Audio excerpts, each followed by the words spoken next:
What is going on, guys? I'm back with my Lieutenant Belica guide. Now this footage is from before the update, but I have tested the build and if anything it actually works even better against casters or those with naturally large mana pools. You'll be able to drain insane amounts of mana. I think it's around 60 mana per second from casters when they're at level 15, whereas prior to this patch it was only 35 mana per second, which means you are a beast in the late game. Your ultimate also does a devastating amount of damage as we hit that sweet spot around 260 power. We've got Hydroverser in this build because, well, it's great since we have a lot of base max mana and our Void Bomb returns 17 mana on unit hit, and late game the waves are huge, so you shouldn't find yourself running out of mana, and if you do, well, we have Infinity Stream with that mana regen. I'll go over the build and then go over my gameplay to help give you some hints and tips. I have the Archmagus as my prime card for the extra damage with a cast token, health potion, mana potion and healer token.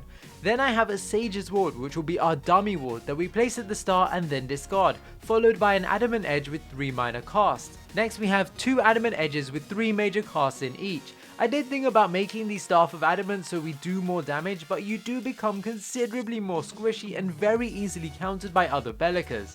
Next we take our Lantern of Springs with 3 major shocks. Remember, heroes get a natural amount of ability armor and we'd like to be doing true damage.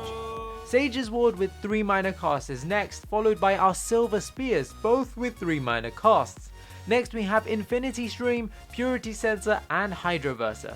Infinity Stream's unique passive grants you 2.4 mana regen. The regen scales with your current mana percent, so the less mana you have, the less mana regen you will get. Hydroverser on the other hand converts 7% of your current mana to damage, hence why we need the mana regen. We also have a basic chrono here, but you could also take the extra point into health or mana and put it on something like your Purity Sensor if you wanted to. The build is for Belica as a mid laner, and so we start with either a health potion or a cast token and a healer token. We don't really need mana because we have the river buffs, and in the early game ideally you would just use your basic attacks to land last hits and only abilities when you need to fight or poke. Unfortunately I get Rampage rocked, Howler to Mind and finally an Aurora Hoarfrost right at the start of the game.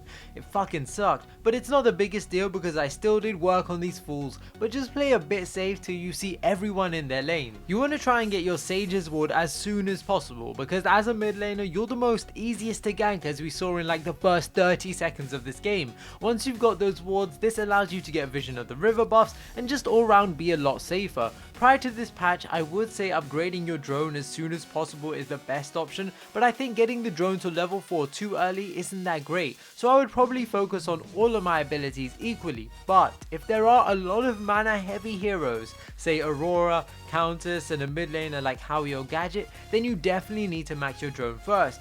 Whereas if there is a team with only say one caster and then a bunch of fighters and a carry, getting your Seismic Assault and Void Bomb is probably your best option. Positioning as Belica is key to your success. Now that they've buffed the range of your Void Bomb, you can play a lot further back and deal a lot of damage while your Void Drone goes to work reducing their mana. The trouble is you need to be within close proximity for our ultimate to target someone, so as you can see I throw down my drone to drain any more of Feng Mao's mana and then I use my ultimate to finish him off. I would have 100% died here if my team didn't rotate to help me out, but there isn't much you can do by yourself in these situations, and it's why positioning and decision making is key. Would I have gone for that Feng Mao if my team weren't nearby? Probably not. 1 kill for 1 death to me isn't worth it when I know I can farm more efficiently and get more ahead, so I would have just let him go. It sucks, but the price to pay for 1 kill would have not been worth it. If I was on another hero with a reliable escape, then maybe I would have pursued him, or if that was a carry and we were at 60 card points in the late game, then I would have definitely gone for him. But at this stage in the game it wasn't really worth the chase. Belica's Seismic Assault, which is a knock-up, did get buffed, but it's not that great for escaping if the other hero has a gap closer like Aurora's Glacial Charge or a Countess Shadow Slip, and that's why we need to rely on our positioning. With the Void Drone, placement is pretty key. It has a long cooldown and you want to get as much value as possible from it. What I find is placing it when there's a lot of action going on is probably the best idea because players take a while to notice it. So if you have a howitzer or steel ulting, putting it down at that time, not necessarily where they'd ult, but maybe nearby or in a better position is a good idea.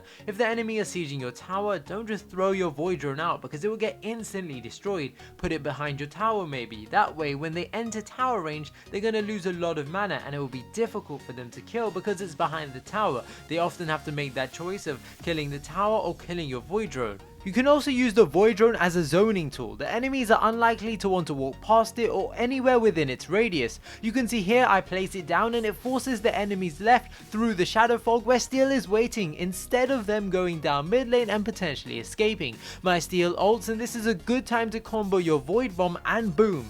2 easy kills. The next card you want to take is your more expensive Adamant Edge and max that out. If you have enough points, get your Hydroverser next, selling your health potion to make space for it, but you can sell your cheap Adamant Edge to take it a bit earlier. At this point you'll be at around 240 power if you sold your cheap Adamant Edge, or around 280 power if you sold your health potion, so you definitely pack a punch and your void bomb definitely hurts. I would then suggest getting your final Adamant Edge and Lantern of Spring. The order depends on if you need the ability pen now. If the enemy do build ability armor, take it first. If they are not, you don't really need that much until they hit level 15, so getting that Adamant Edge first is fine. Sell both your Silver Spears for these 2 cards.